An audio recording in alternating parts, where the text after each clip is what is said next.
Hello everyone and welcome back. It's H here, and today we're going to discuss 4 steps to budgeting your salary as a fresh graduate. So you recently graduated and got your first job. Congrats. You're about to receive your first paycheck and you're excited by the endless possibilities. Okay, maybe not endless possibilities, but all the many things that you always wanted to buy but couldn't. Hold up. We have created a simple 4-step process where you could easily budget your salary and not end up spending more than what you wanted. Or you think that we are going to tell you to cut back on coffee or that croissant from Tiong Bahru Bakery? Nah, we are not going to tell you what you can or cannot spend on. Too many times when you hear your friends talking about budgeting, they tell you, why are you spending $7 on a Starbucks coffee? But seriously, who are we to dictate your spending? With all that being said, knowing your fixed cost is extremely important, and here's our strategy. Step 1. Know your expenses. So you start writing down all your fixed cost. Some examples of fixed cost can be parents' allowance, insurance cost, rent or mortgage, but highly unlikely since you have just graduated, transportation cost, groceries and food, and your student loans. The list goes on, but these are some basic examples. So, imagine this. Ryan has just graduated at 25 and he's just started his job and it pays him a monthly income of 4,000 Singapore dollars. After his CPF contribution, he would be left with approximately $3,200. Now Ryan knows that each month he would contribute 10% of his salary towards his parents' allowance as he is still living with them. So that is about $320. Next, he has purchased some insurance coverage, which would also total up to $100 a month. He does not have any rent or mortgage as he's still living with his parents. He eats out every day when he's at work and spends approximately $10 a meal, which adds up to about $250. He also spends approximately $150 on transport, including bus, MRT, and the occasional ride-hailing services. He also spends about $30 a month on his phone plan and $20 on a Netflix subscription. He sets aside $450 to repay his student loans.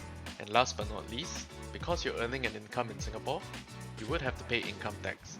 For simplistic reference, let's assume he needs to pay $120 in income tax each month. That brings us to a total of $1,440, and I suggest that we add 10% to that cost to factor in any phantom costs that might arise.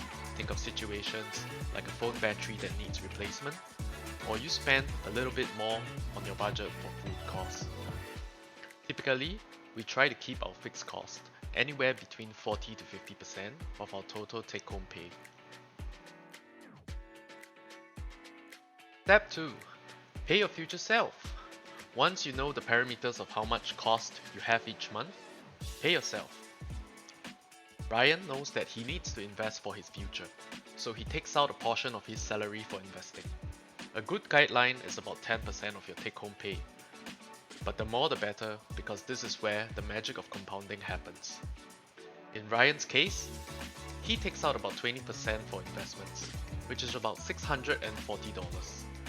Now we are not going to go into the details of what to invest in, but generally, a good broad-based index fund would be a good start. Here's a table which shows what investing in the market at different monthly contributions might potentially yield at a 7% growth rate. Step 3. Savings. Although we know that it's extremely important to invest for the long term, we want you guys to know that it is also important to have a rainy day fund. This can be anywhere between 3 to 6 months of expenses. In Ryan's case, as long as he has not saved up this emergency fund, he will channel this portion of investments into his savings first. Now you might ask, why savings? Isn't the point of investing already considered savings if we are not pulling them out? So the point of saving really is because at different life stages, you will have different commitments. Ryan might get married in 3 years' time, he might need to pay for his renovation or even the down payment for his first property. So this savings will allow him not to touch his investments. Ryan puts another 15% into savings, and this adds up to $480. We will not be going through where to store savings, but imagine he is storing it in a high yield savings account. So let's put it all together now and take a look at what we have discussed so far. Ryan's fixed cost expenses are at $1,584, which is roughly about 49.5% of his income. His investments total $640, which is 20% of his income. His savings are $480, which total about 15% of his income. And we have a balance of $496, which equates to 15.5% of his income. Step 4. Have a fun budget. Life without fun makes you a really dull person to be around. This is where the fun begins. This portion of his salary is where he can do anything that he wants with it. No holds barred. Maybe he wants to grab a drink after work. Maybe he has a partner and wants to treat them out to a nice dinner. Or perhaps he has an interest in building his own gaming PC, in which he might need to put away a couple of months of this balance before he can begin doing so. So, let's recap on what we have gone through. Step 1. Know your expenses and plan around your monthly fixed cost. Step 2. Pay your future self in the form of investments to secure your retirement. Step 3. Savings and emergency funds. This is meant to plan for short-term goals and ensure that you have a little set aside in the events of being laid off or any other periods where income might not be readily available. Step 4. Have a little fun with your money. It is, after all, your own money to use, right? One last tip before we go. One way you can supercharge your budgeting is to automate every single aspect of your plan. There are many options in today's world that allow you to automate each of these transfers. So each month, when the money flows into your checking account, set up automated transfers to ensure that everything is running like clockwork. You wouldn't have a hard time remembering each and every part of your budget plan otherwise. While we understand that everyone's life circumstances are different, this plan can still be easily executed by most people.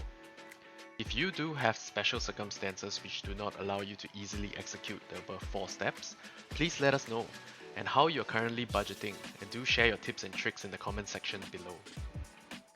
Remember, even as we plan for the future, and yes, this is very important, it is also equally important to live in the present. We do not know what might happen tomorrow or even next week. We hope this guide has been helpful for you in your monthly budgeting plans. If you have enjoyed our video, remember to like, share, and subscribe to our channel for more similar videos. Thank you for watching to the end, and see you in our next video.